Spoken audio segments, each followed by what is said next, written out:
So we're on Chetmet Bet, but I want just to bring us back because the part we're going to start on is a support to what we did last week. Okay, so we'll go back to Chetmet Aleph, middle of the page. This talked about a Amud in the middle, Amar Ula. Just going to do maybe a dozen lines here and there. Chetmet Aleph, right in smack of Amar Ula. Right. So Amud Tisha B'Shut Rabbi Mitkatvim Alav. If you have a pole that's 9 tfachim high, so really under 3 tfachim down, 3 tfachim and under is like the Rishus Harabim. If you have 10 tfachim up, it's already past Rishus Harabim, in Torah at least. From above 3 all the way up is more of what's called a Makom P'tur. It's not really a Carmelist, it's not really this. And then at 9, so the Ula says that if you have an area at 9 tfachim up, that happens to be the perfect height for people to saddle up or to adjust their backpacks, and therefore that's considered a use of the area, even though it's a pole. It looks like it's not Parashus Harabim. And in fact, if it were 10 tfachim high, it would be too high to be used anything, and people go around it. But at exactly 9 tfachim, this was the exact height that people would use to load up their backs or to adjust their backs.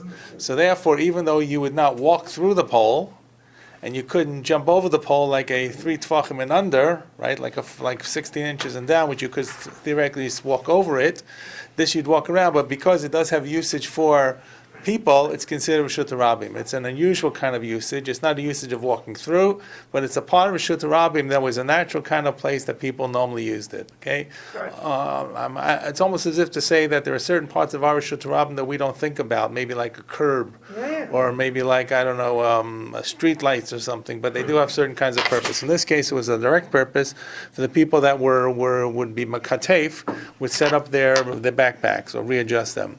So therefore, if you threw something in Rishut Harabim, from the Rishut Yachid, I guess, right? Well, from Rishut Yachid into the Rishut Harabim, and it landed on top of this 9 tfachim pillar, it was considered Rishut Harabim, you'd be chayev. Okay, and the Gemara says, "My tam pachos mishloshim midras darsi be less than 3 tfachim, people step over it. Darsi be rabbi mishlosha atisha lo midras darsi be lo ksufim makasve from 3 until 9, people don't use it at all, and therefore it's considered I think a makom p'tur, and tisha vada makasve. But 9, they do actually load up and set them up.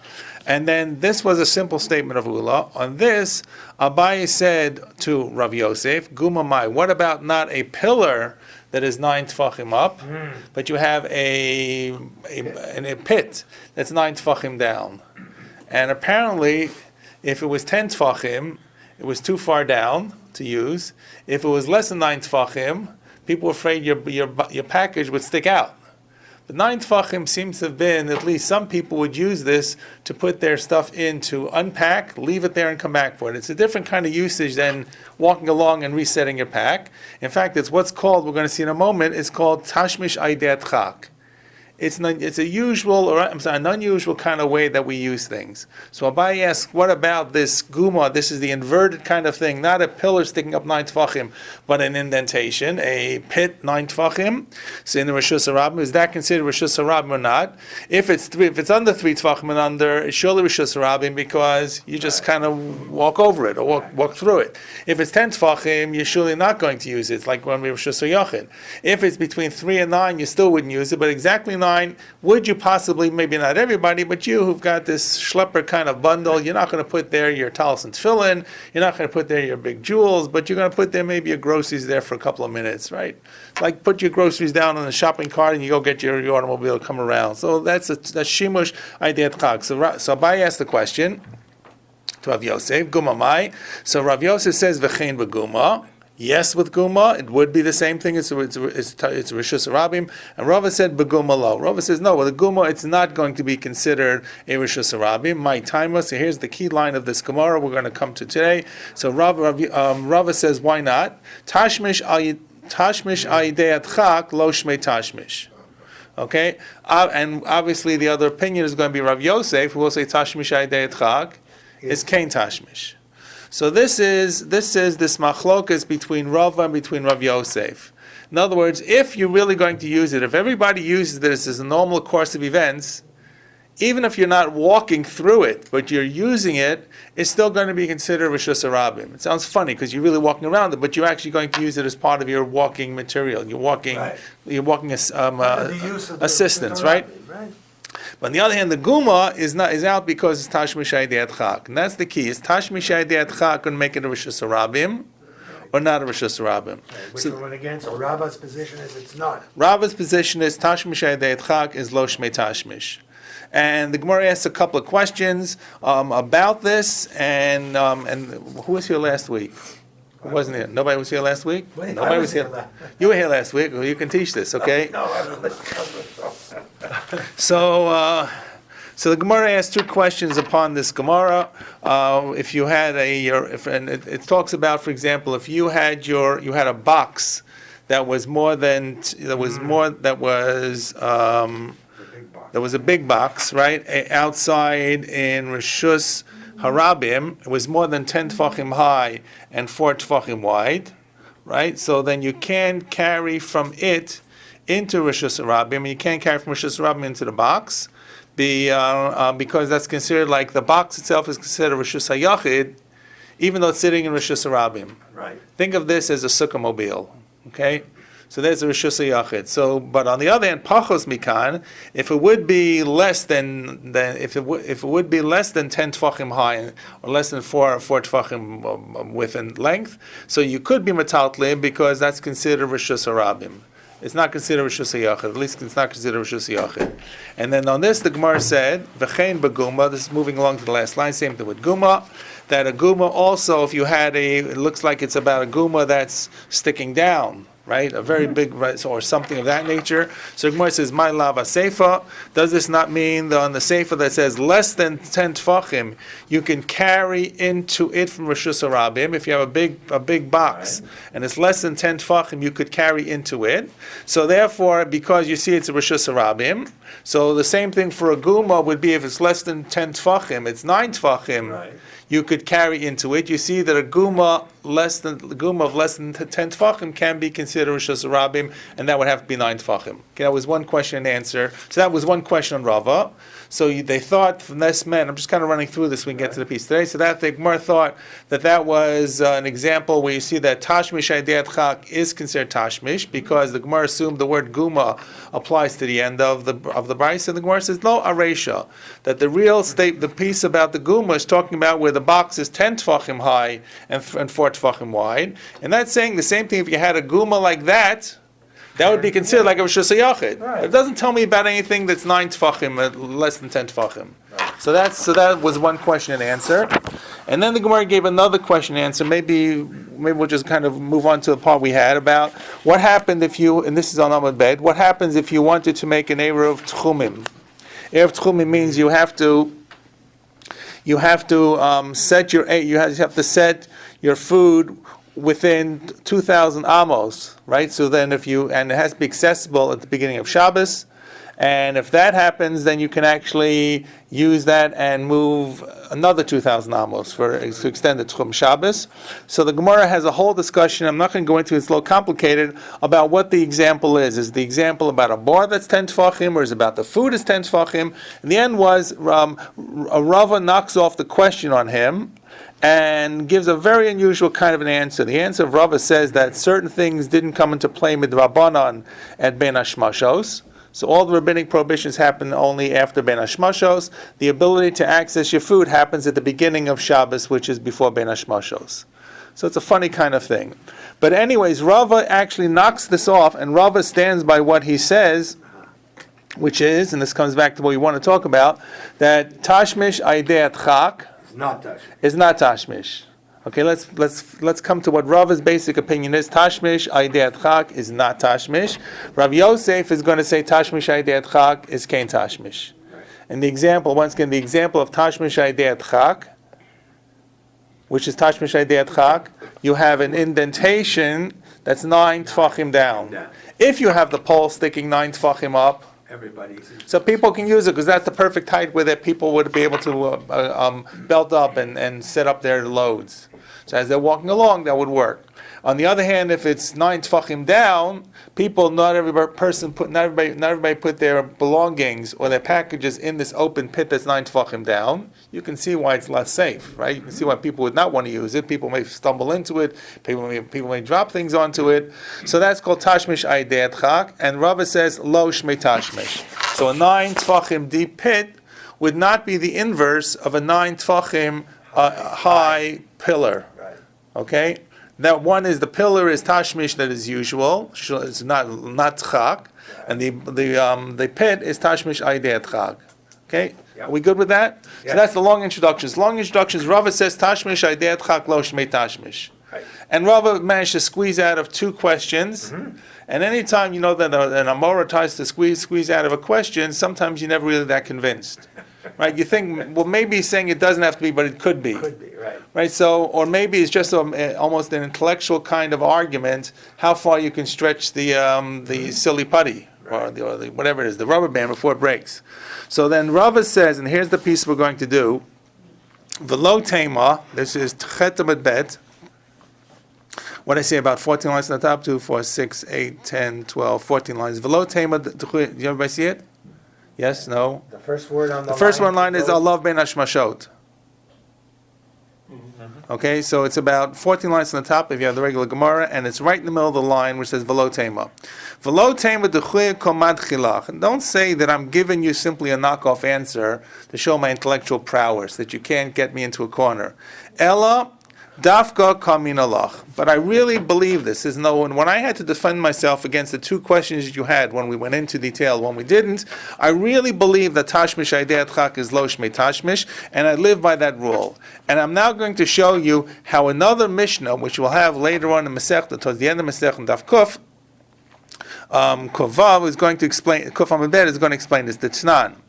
And the case is as follows: you have a Rishus Harabim, and there is a large puddle of water in the middle of Rishus Harabim, right?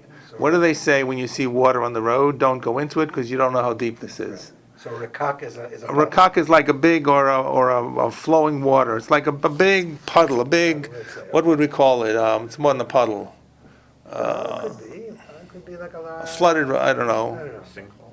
Not even a sinkhole. A bunch of water. Oh, well, big pile of water. You know, it said rows closed. You see the water. You don't know how deep it is. So anyone ever go into water like that? You don't know how far it is, and you really can't tell because, of course, the water is flat. But you happen to know that this water itself is going to be up to 10 tefachim high. I believe it's only up to 10 tefachim, and you want to know, does this considered now a reshus harabim? Because what happens if you throw from Rishus HaYachid into this Rakak Mayim?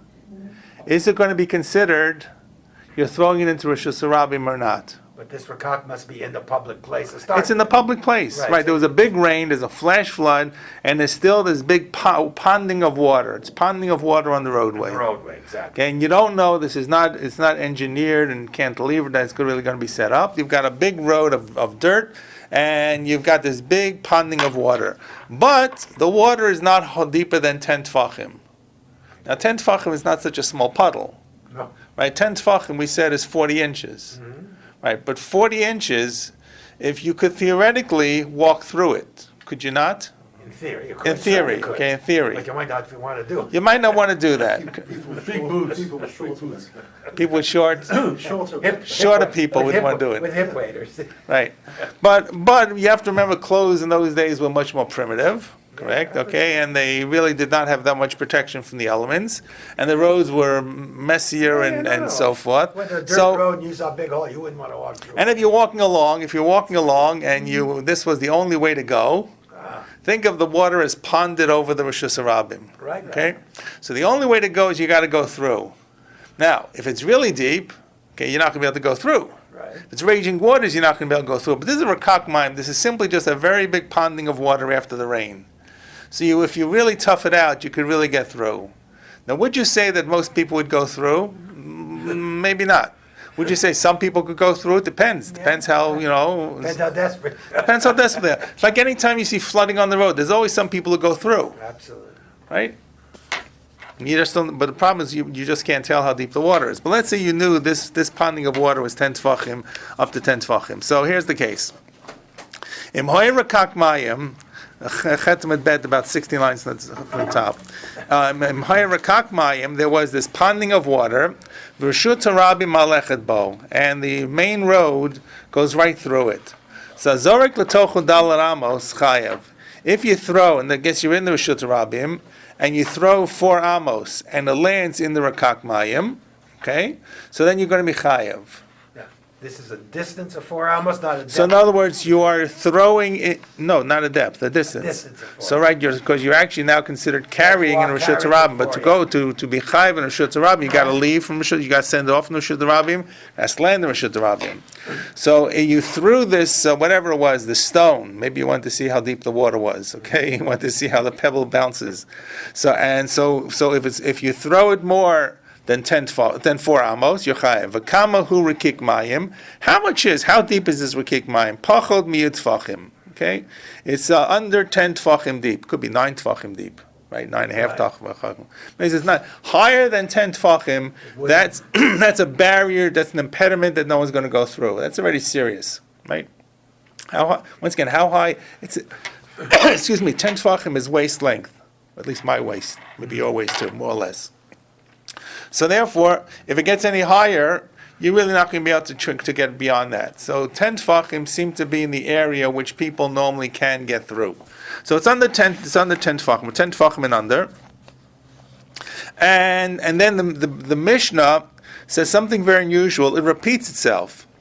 Urakak mayim sh'reshut harab malechet bo hazark l'tocha dal ramos chayav. It almost sounds like a repeat of the first line, right? I mean, just read it. It sounds like it wasn't edited correctly, or it sounds like something's being said here that's not clear.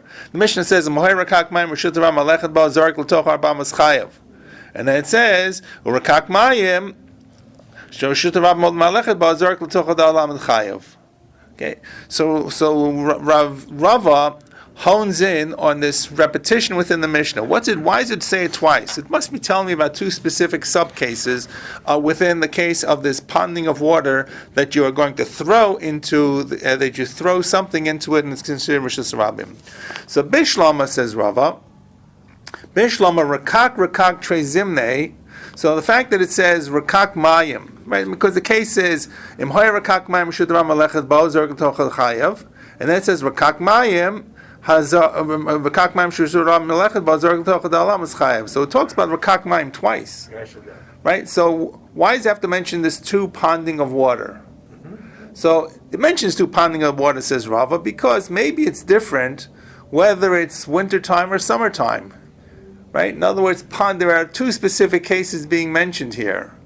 And the fact that Mishnah wants to go out of its way to say that the Rakak Mayim is Reshut Rabim, and Rakak Mayim is Reshut Rabim. So what's the 2 cases? In the winter and the summer, why would either be one different from the other? Because you could argue that in the winter, you could argue it both ways. In the winter, it's too cold and you wouldn't go in. Or you can actually argue that in the winter, you're wet anyway. You're wet and filthy and muddy. What's the big deal? You get a little more wet. You're wet already. It's pouring outside. It's mot kshamim. So therefore, if you're wet, you go through. But maybe in summertime when you're dry, you wouldn't go through. On the other hand, maybe in the summertime you wouldn't mind going through because it's hot. You'll cool off, right? You'll cool off. And in the wintertime, on the other hand, you're already cold. You don't want to catch a cold even more, so therefore you wouldn't go through. So therefore, the Gemara says, or Rava says, it has to give me 2 examples of Rakak Mayim to tell me there's Rakak A and Rakak B. Okay? Difficult to swallow. Well, in other words, if you could put the words in, if you'd say that a Rakak Mayim in the winter, you walk towards Rishus Rabim, and Rakak Mayim in the summer is also. Or I'll rephrase it. You could say that the Mishnah says the Rakak Mayim is, if you walk towards Rishus, it's Rishus Rabim, and I want you to know that every Rakak Mayim is Rishus Rabim. Exactly. 12 months of the year. 12 months in the year, every month, every season, it's going to be considered Rishus Rabim. Right. Absolutely. So that's how you have to read it. Not summer and winter, but it is, and we want to really make sure you understand it always is, so I'll just repeat again. No matter the circumstance. No matter the circumstance, okay? What's wrong with just adding the word winter and summer in there? So it's not there. So you're right. So the Wouldn't have nothing wrong with it. so the answer is not so much from this piece, but the next piece is going to be where Rava kind of brings the deal. You're right. You could say I could have written in a shorter format, right? And you realize we're kind of stretching things. But then Rava says, okay, so I can stretch rakak twice and say one is talking about the different circumstances. But why does, and I'll just read it to you. Bishlama rakak trei zimne chad bimot achama chad bimot akshamim. Utzricha they need both. Iyash maybe motachama. If it told me only summertime, the avidi inchi lekrure nafshayu, that people are going to cool themselves off from kar. So that's why it's Rishut Rabbah. But motak shamim emalo. Maybe in the wintertime when they're cold already, they don't want to get colder and damp. The Yashminam b'motak shamim. If it told me wintertime, it's Rishut Rabbim. So agav the mitnef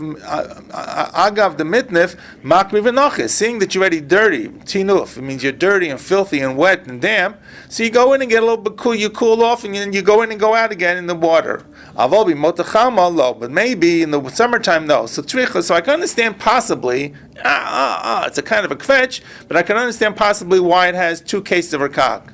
But what you're really trying to say, it's not just saying rakak. It's telling me about going through the rakak. So in other words, it doesn't say there's a rakak mayim and then there's another rakak mayim. Hazarik l'tocha chayav. It gives me two examples. It gives me one example, hey rakak mayim reshut harab malechet bo, and then it repeats it to say rakak mayim reshut harab malechet bo. So why does it have to tell me that there are two times that the people are going through it? So I can understand at least rakak mayim one dray. But 2 drays is too much. So what's the second piece of telling me that the people are going through it? Obviously people would go through it. Right? What would I not think? Obviously if people don't go through it, It's not a problem. it's not, people don't go through it. I can never think it's Rishus Harabim. If no one goes through it, right, regardless winter, summer, wet, dry, if no one goes through it, that's not a Rishus Harabim. That's like a mountain. That's like a wall. It doesn't make a difference whether the wall is a stone wall, a wooden wall, or it's a wall of water. It's called a moat. Right? So in other words, it's meant to be an impediment, but you see that if people go through it. So why do I have to have it both twice? Even assuming that I want to stretch out and say rakak rakak 2 times, I could have rakak, the old rakak, that Rishus Harabim, people use it, it's considered Rishus Harabim. So Rav is trying to say, what do I need the second time to repeat both sentences, both pieces as full sentences? That's really a kvetch. So his answer may not be better, okay? But here's what he says. So Elahilach trei zimne lamali. So why does he have to tell me that people go through it and people go through it? Obviously people go through it. It's axiomatic. If you tell me there's a rakak mayim and it's a Rishus Harabim, obviously people are going through it. Ella, ready for the diak? Okay, Ella lav shmamina. This is Rava speaking, but it must be that it's not coming to tell me about walking through a rakak mayim. It's not hiluch. It's not telling me that going through a rakak mayim, which is ayidei hadchak, is okay. It's telling me that's okay, and something else that's ayidei hadchak is not okay. Let's see if I get this across. The diuk is that Rav is telling me that if I walk through a rakak mayim, which surely most people don't do, but some people will do it because it's hiluch al yidei hadchak, that's considered Rishus Harabim. But it's coming to say it a second time to tell me only walking through Aidei Adchak is Rishus Harabim. No other usage, Aidei Adchak is going to work to make something Rishus Harabim. Which means if I had this guma, if I had this pit that was 9 tfachim, even though sometimes people on rare occasions put their stuff in it, that's not called hiluch Aidei Adchak. No one goes in it. It's called shimush tashmish Aidei Adchak. That's not considered Rishus Harabim. So this is what Rava says, I learned from this Mishnah, my diuk, there's my double diuk in the Mishnah, to tell me my own opinion, or to see it lines up with my opinion, that says that Shimush Aidei Adchak is not considered Rishus Harabim. I'll just read it. Ella. Yeah, the Ella, let's take the Ella slow, because I'm definitely a little bit lost on this. Okay. Second So Ella. do you understand the first? Do you understand the first rakak Yes. rakak? Yeah. Okay. Ella hiloch trei zimne lamali. Right. Well, why does it say? It says, so tell me rakak and there's another rakak. Okay, there's a winter puddle and there's a summer puddle.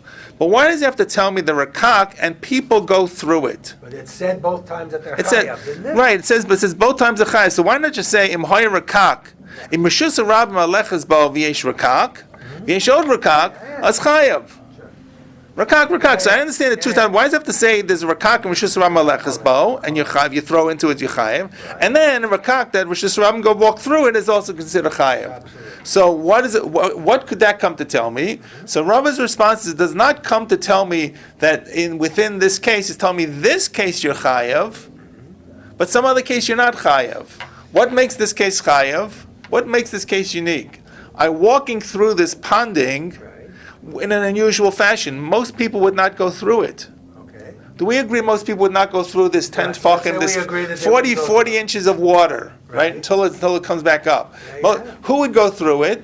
A rare person. A person who's Okay. really desperate to get to the Right. other side. Okay. Person who kind of doesn't want to go all the way around the road because it's miles and miles, it's late, he's got to get to where he's going. He'll just kind of tough it out and go through it. But we all agree that's not the normal way to walk on the road. Let's say, okay, so a person's doing it under a tchak, let's say. So therefore, the fact that it mentions the case twice is to tell me, I want you to know that this tchak is really Rishus Rabim, but another tchak is not Rishus Rabim. Walking al yidei tchak, hiluch yidei tchak, which is a rekak mayim, winter or summer, is chayev because that's hiluch yidei tchak. And I want to emphasize that only this kind of thing yidei tchak, hiluch yidei tchak, is a Rishus Rabim. But tashmish, remember what's the case of tashmish? You have the pit that's 9 tefachim deep, and you're using it, but you're not going through it, right? Because using it and walking are different definitions, right? We've had examples of Sidei Rishus Rabim, Keren Zavis, remember the house was moved back, or people, we have holes in the walls. So using something where you don't walk through is not necessarily the same as walking through in a difficult situation. So walking and going, yes, if you have bumps in the road, right? There are bumps, there are tank traps in the road, there are all kinds of protrusions. Yeah, you maybe consider that still Rishus Rabim. You got a pole and you can use and you can walk through it. Yeah, it's fine. But using it is a different definition. So using it, Tashmish Yidei Tchak, is not Rishus Rabim. Hiluch Yidei Tchak is Rishus Rabim. Gotcha. That's Rava's opinion. What makes this important? Because Rav, until Rava got here, there was no Mishnah that supported him. All of the other things were the Mamers of Brises. Now he's got a Mishnah. He says the only way I can understand. Maybe you wouldn't have understood this Mishnah this way. He says the only way that I can understand this repetition of the two lines in the Mishnah is to tell me, well, two rakaks, winter, summer, dry and wet, and the second thing is hiluch yidei tchak, yes, but only hiluch yidei tchak, yes, and therefore I want to repeat it twice. Right. No, it'd be interesting to see what his opponents say that it's repeated twice, why it's repeated twice. Right, so the simple answer is, I don't know, the simple answer is, right, the simple answer is, well, it's just there for emphasis, or it's kind of explaining it, whatever, it's two pieces of Mishnah put together. Not clear. But at least this becomes Rava's opinion, and supported why he holds that Shimush Yidei Tchak is Tashmish Yidei Tchak is not considered Tashmish, or is not considered Rishus Rabim, and Hiluch Yidei Tchak is considered Hiluch. Okay, I can understand. I can see the difference in my mind, and you've got to assume that he worked with the difference in his mind. And he says, "Here's the Mishnah that supports it." So therefore, it's not that you tried to box me into corners before, and through my sophism I got out of it. I really believe it, and I believe there's the pshat in this Mishnah. Okay, so far so good. Okay, now,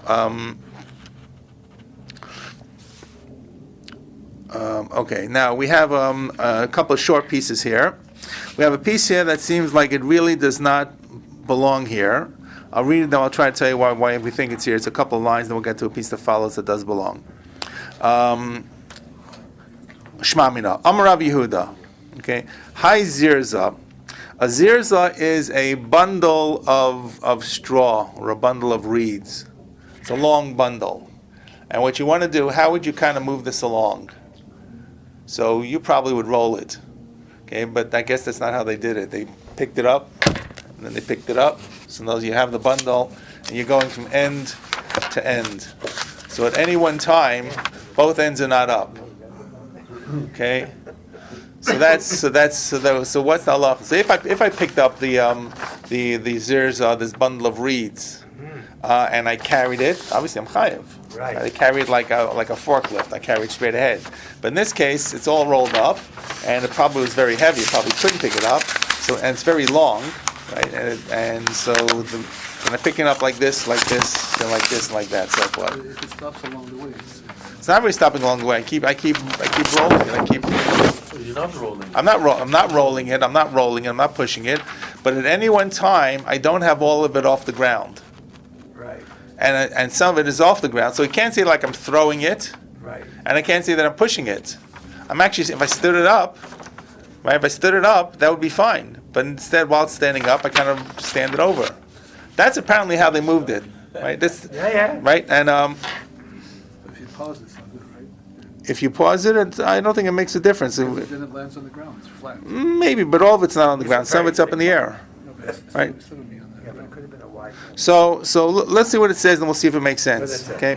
So Rav Yehuda, high zeros of the Rami v'zakvi. Rami means to, I guess, pick up and straighten up. Rami v'zakvi, you pick it up and straighten up. Lo machayev ad akale. You're not chayev until you pick up it all completely, until the whole thing is off the ground. Okay. So in other words, that seems like a simple pshat, right? And it really doesn't fit into anything here. So Tosa says, what's it doing here? I mean, obviously, if you didn't pick it up, you didn't pick it up. Everything needs an akira and a hanacha, Right. right? So the same would apply if you were actually rolling it. If you've got Yeah, a, I don't know, a bundle of hay and it's round and you can Maybe the roll same it, thing. Yeah, maybe the because you're not same thing. picking it up. Correct. You're moving it. I guess but you're so. not picking it Right, up. correct. In this case, you're doing only picking up one side at a time. So it's, I mean, so Tosa says it looks like it's simple, and second of all, what's it doing here? Yeah. Like it seems to be out of place. So Tosa says that, well, it's here because we had an example. We talked about things that are normally used and usability. So the piece of Gemara we just ended up was about this 9 tefach pole that even though it looks like it's standing out, it has some kind of usability. Right. So you see that you're going to follow the way culture or societies use certain things, and therefore this is the way that people actually move this. That you're going to move it around. So you might have thought that this would be the way that you would be chayav, because that's the actual way that that's the way society moved it around. In other words, same way that the 9 tefach pole looks like it's really an obstruction, but for the society of the time, this was actually very usable, right? Because this is what people adjusted on. So therefore, that's how they moved it. And the other chiddush is that it looks like, so therefore, why you're not chayav? Why do you have to pick it up completely? Right? It looks like this is the way people do it. So Tosa says because really the whole thing is more than 4 amos long. So the only way that you're going to really get it to move more than 4 amos, right, is if you pick up all 4 amos. You've got to pick up the whole thing, because the moment you have this up, right, you're not really moving more than 4 amos. That's how I think that's what he's trying to say. Okay, so when you kisheniach rosho echad chus l'dalar amos, adayin rosho hasheni munach betoch dalar amos. So when you move the other one, right, still you haven't really moved. Every time you move it over, you can't say there's akira anacha because it has moved less than 4 amos. Right. So that's the reason why you have to pick it up completely. Why it's here is because it serves as an accessory or a I don't know, an adjunct to everything we talked about this way societies have shimush of different objects here. That's how best the Tosfos does. But it really seems to be just thrown in here. It's thrown in here for no reason. Does Tosfos have a different guess from the Gemara? You look at the Lo machayv adak alei memkomo. Yeah, we don't have them in Kaima. I don't know. It's true, we don't have. I'm not sure. It might be a different gear, so I'm not sure it really makes a different shot. Yeah. Okay, yeah. It's a word change. Yep. Okay. We have forgotten actually the whole mahalach of the Gemara because we've all these unusual cases. But I want to just bring you back to Vav Mad Aleph. It was a very long brisa. Anybody remember this long brisa? It told us what a Rosh Hashanah was, a Rosh Hashanah, Makam. Remember, we had this very long brisa, and I said this here on Vav Mad Aleph. This really should have been the first page, right? All the definitions. So and it begins about the middle of the page. Tan Rabbanan. So after going through Rosh Hashanah, Rosh Hashanah, Carmelis, and Yam, Bika, and the Itztana, and then there's one final piece of this brisa, which comes to the bottom 2, 4, 6, 8, 10 lines from the bottom. Okay, which really is almost like a different topic because it gives you an example of person standing on a skupa. And the skupa is The skupa is the threshold. And by the way, let's see, we're going to get to this. Well, there's a picture, so I'm not sure. See if we get to all the pictures here, but surely you understand what a skupa is looking from this here. Okay, there are a whole bunch of funny pictures here. Some of them we saw, some of them we haven't seen. Okay. Yeah, okay, we once gave it out to you. Yeah. Right, so if you just look very quickly on what is, here's some more copies. Okay. So there's a couple of pictures of what the skupa actually is. Right. I don't know which is page 1. The lower numbers, the two-digit numbers are side 1. Okay. There's one page is single-digit numbers, one page has double-digit numbers, one page is triple-digit numbers. So by the way, if you look on the first page on the where it says 72, you'll see we once learned about Karen Zavit, which is indented. And in picture 81, this is the example we had last week or the week before, where the house was only those who were here, was only 7 tefachim high. Right. And you could walk on the roof, but you couldn't walk in the house. You could carry on the roof, couldn't carry in the house, unless you dug 4 tefachim down, or 3 tefachim down, or 4 tefachim by 4 tefachim. That's the example. So the skupa, trying to think of the best example of the skupa. So the skupa is the picture below at 120. Yeah, 120. And there's a specific reason why this picture is being illustrated, which we'll come to as we go through the example. But the skupa is basically this piece of, what do we call this, threshold, except there was a significant threshold. Your threshold is meant to be fairly flat. Right? Can you imagine if you had a threshold that stood up? People would trip coming into your house. Right, but in a type of house that was built without really a foundation that was primitive, you'd want to have a heavy piece of stone there. Otherwise, the walls would start to move. So, I mean, it makes sense that you have this threshold to anchor the house. Otherwise, the walls become rickety. There's nothing to keep them together. Right? The way we built, you have a structure, right? Then you kind of put the stuff on the edges. They'd probably just be built brick, or stone wall, stone. Right, so it would be more logical that you'd have this skupa that would be a fairly significant piece. The question is how high it was, but it would be high. You'd have to step over it to get in. So that's what makes it, could be a different rishus, it could be a makom tour. We'll actually go through all the examples. So let's just do this part of the Mishnah, on the Vav, and then we'll see all the examples of the Gemara. So, Adam Omer al skupa. Everybody have that on Vav Mid Aleph? 2, 4, 6, 8, 10 lines on the bottom. I'm not sure Mr. Steinsaltz has it. Acherim Omrim, Before Acherim Omrim. About 3 lines above that. Adam Omer. Adam Omer ala skupa. Okay?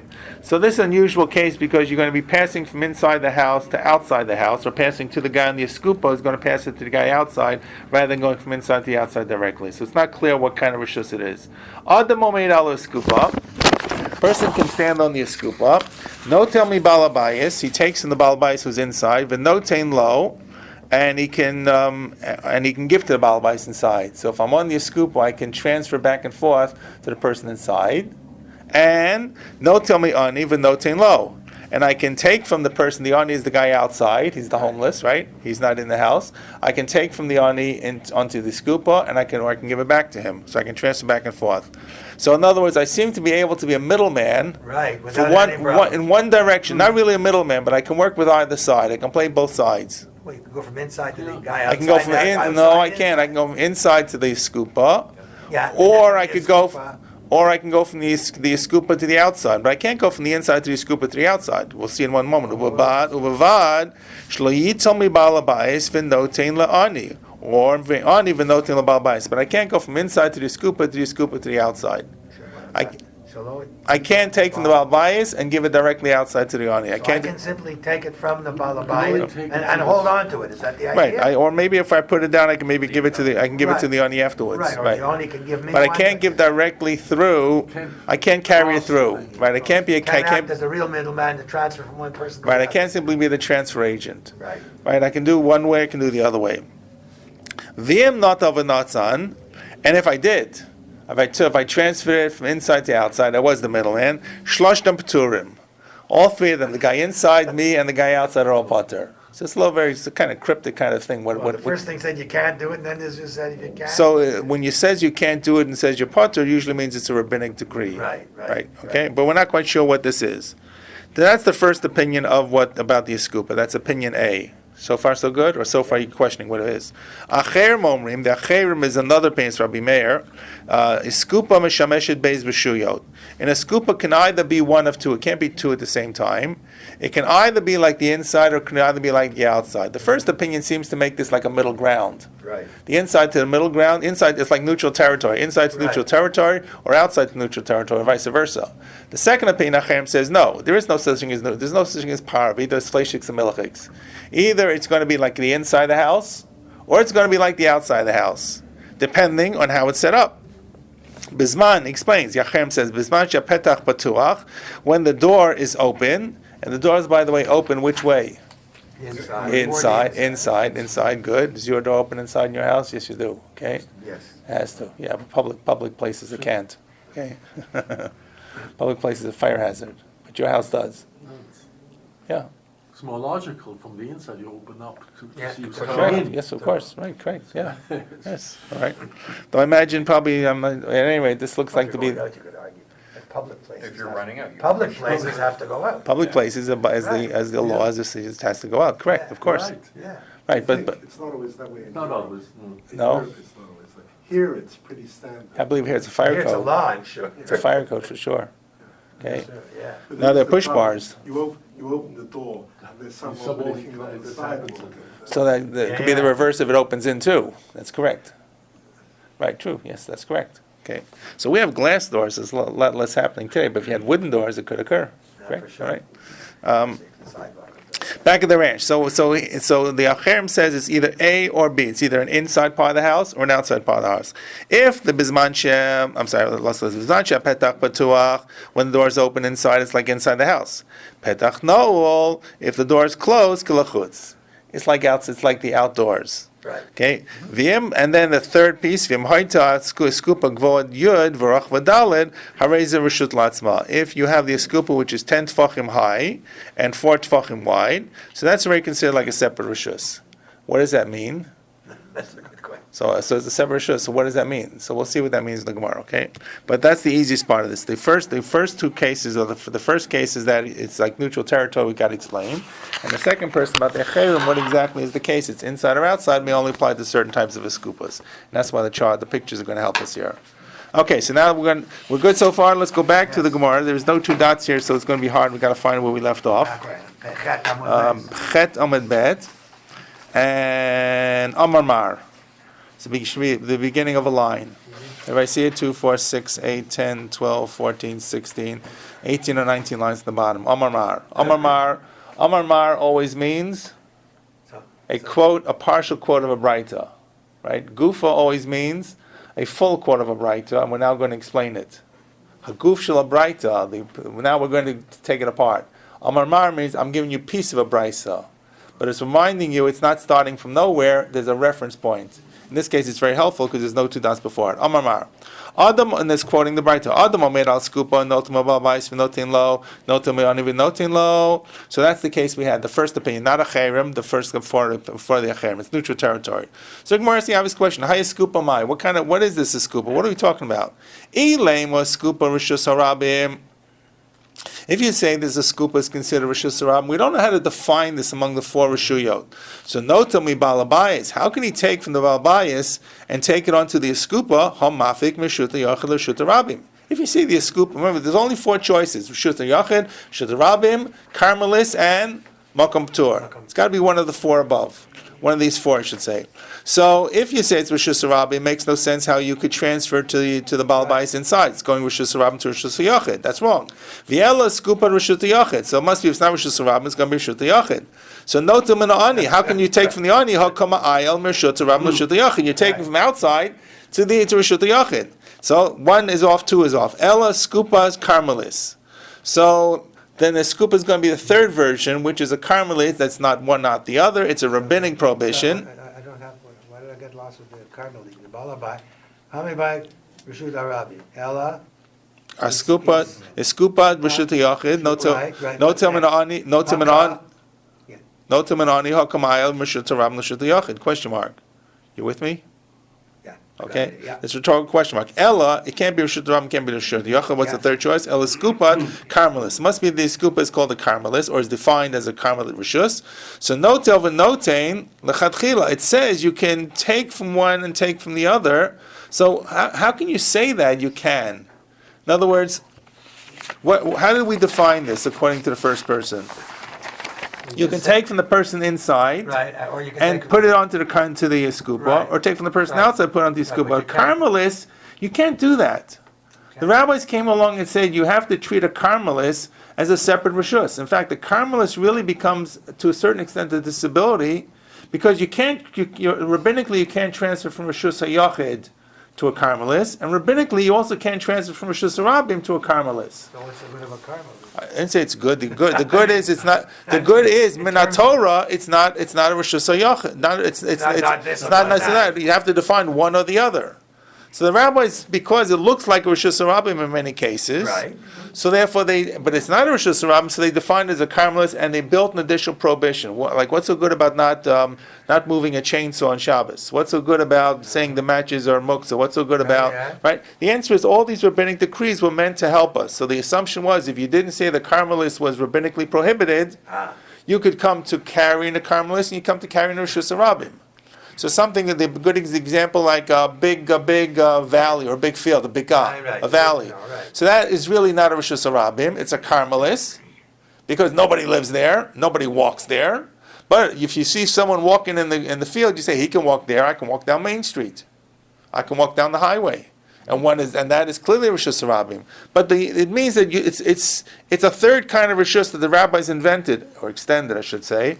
But what it means is you treat it like neither rishus hayachid nor rishus harabim.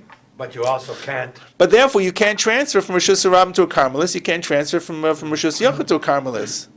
So that's the gzeira or the takana about the carmelis. So how could the Mishnah say? Even that is how could the Mishnah say if it's a carmelis that you could transfer from inside to the skupa, from the outside to the skupa? Okay, so el skupa is carmelis. So note lechatchila self isura miha isa. So you're doing an isur. An isur means it's prohibited midrabanan. It's not asur. It's not chayav to bring a karban, but it's asur. So therefore, it can't be a carmelis because a carmelis they would never say you can carry from this to the other. So therefore, what we knocked off Rishus Hayachid, we knocked off Rishus Harabim, we knocked off Carmelis. So what's left? El Skupa, Makom P'tur B'Yamahu. Okay, so it must be in a skupa. That's the fourth possibility, which is a Makom P'tur. Why? Makom P'tur is like a get out of jail free.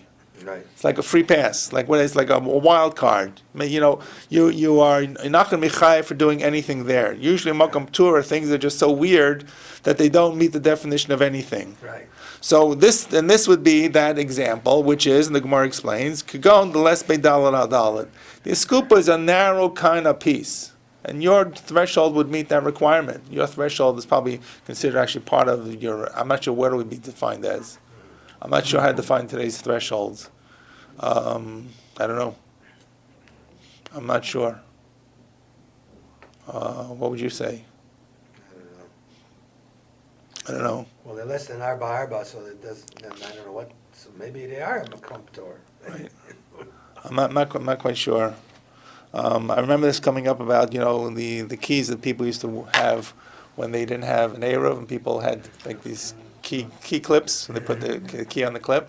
So the question came up about putting the key into the lock. Okay, is that considered actually right? How do you get it into the lock? Okay, if you pick it off, you take it out of the key, you take it off your clip. You take it off your tie and you have it there, and now you put it into your lock. Are you now going from Rishus Harabim to Rishus Hayachid? Your porch is. Well, the question: not everybody has a porch. Not everybody has a porch. If you have a porch, it's probably going to be okay because you have a porch all around it.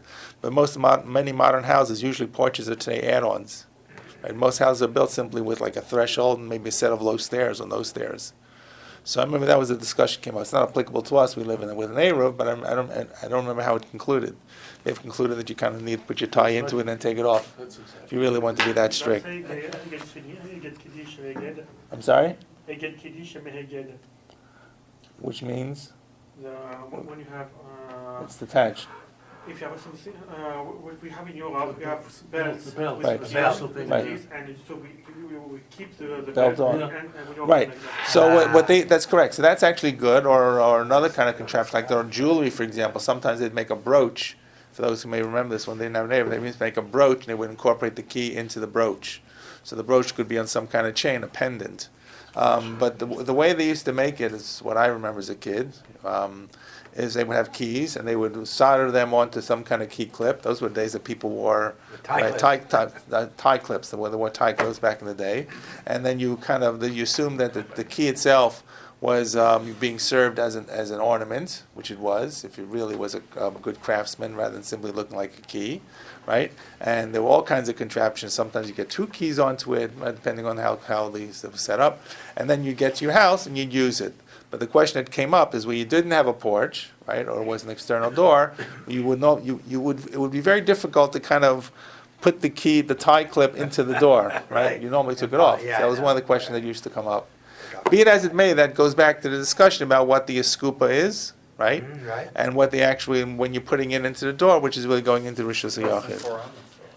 So it's right. So therefore, it's less than 4 amos, but is that considered really part of an independent piece?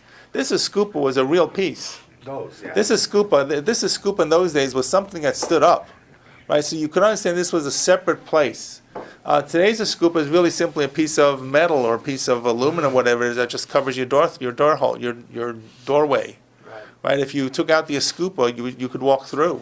For sure. Although you probably have jagged edges of a carpet or stonework or something, and it just wouldn't match exactly. But really, the eskupa is more decorative and simply more protection upon what's below it than really separate rishus. So I'm just saying, in terms if you think about your eskupa, okay. And probably if you have a set of steps that actually may be already 4 tefachim. It's hard to imagine steps that would be less than 4 tefachim, right? Unless your house was very flat and you maybe just had a half step or something. So at any rate, these are all variations on it. But back of the ranch, so this is scupa that they're talking about that you could carry from one to the middle and middle to the out is talking about a makam patur, okay, and therefore you could carry from one to the other because you're not really transferring. You're not going from one rishus hayachid directly to another rishus harabim. On the other hand, if you kind of move from one to the inside to the outside, that's going to be a problem. So that's going from rishus hayachid to rishus harabim. I guess even through a makam patur would still be considered chayav. Okay, so This was a smaller one with less than 4 by 4, I think it said. right. V'kegon less beidal damod v'chiha like the following example: the kiasa Rav Dimi, Rav Yochanan, makom she'ein bo dal tfachim mutar levnei rishus hayachid v'levnei rishus harabim lekasef alav. So that Rav Dimi quoted the name of Rav Yochanan. Rav Dimi comes back and forth from Eretz Yisrael and Bavel. He's now coming back to Bavel again, bringing Torah to Rav Yochanan. If you have a place that's not 4 tefachim by 4 tefachim, so both people in Rishus hayachid can put stuff on it. People with Rishus harabim can put stuff on it. You can adjust your things. Provided the person from the Rishus hayachid and the person from Rishus harabim are not going to switch packs, and therefore the same thing. If you don't take from the ani to the balabais, you don't take from the balabais to the ani. The eskupa would be that kind of place. So Rav Dimi is not talking about an eskupa. He's talking about another very small place. Some kind of place that I guess they could sit down and put their load down, actually, not on 9 tefachim, but really down on the ground. That was less than 4 tefachim across. Okay. That's okay. So Amar Mar. Now we can continue in this brisa. How much time we have? Amar Mar. Umavad shlo yitel mi balabayis v'notin la'ani. Provided you didn't go from inside to the outside, that you can't do. So if you did one from inside to the outside, they're pater. Why would they be pater? Because that looks like that's dealing with a regular type of eskupa, which would be considered a carmelis, which you would be pater for. Or no, you're talking about a makam patur. Yeah. Talking about makam patur. And therefore, what are we saying? If you go from Rishus hayachid through a makam patur to Rishus Harabim, you can't do that. But if you did it, you're patur. Putter, yeah, Right. that's what it says. So if you say it again, if you went from inside to the Makam Patur, from the Makam Patur to the outside, so you can't do that, but if you did it, you're patur. Right. That's the case. Repeat it. What do you We- mean you can't do this and then In other words, you shouldn't can't. do You it. shouldn't do this. You shouldn't take it. In other words, what is this a scupa? The scupa we're talking about is a scupa that's so narrow, it's considered what? Makam Patur. Okay? Right. So what's going on here? So if I'm on the Makam Patur, I can take it, I can transfer with the person of Rishus HaYachid, I can transfer a person of Rishus HaRabim. What can I not do? I can't transfer from inside to outside. If I took it from the Ani, right, and I took it through this Makam Patur and I gave it to the Balabayas, or vice versa, so I can't do that. But if I did it, we're Pater. What have I done? I've transferred from Rishus HaYachid to Rishus HaRabim through a Makam Patur. So it's put. So I'm Pater. I shouldn't do it, but if I did it, I'm Pater. So I've transferred from Rishus HaYachid, Meaning no carbon. meaning not even no carbon and nothing. I shouldn't do it, but if I did it, I'm Pater. Okay? So it looks like That was the question. It's a good question. so in other words, here it looks like you put it down, right? Here you put it down. Maybe Correct. you You put it see, down, that's that's actually it. it's an excellent point because Mark, that's what the Gemara is going to say in a moment. Here you took it from the ani, you put it down, or you stopped, right? And then you picked it up and gave it to the person outside, or whether you stopped or whether you were mobilized, maybe the same thing. Right. Okay. So that, but still, if you did that, what happened?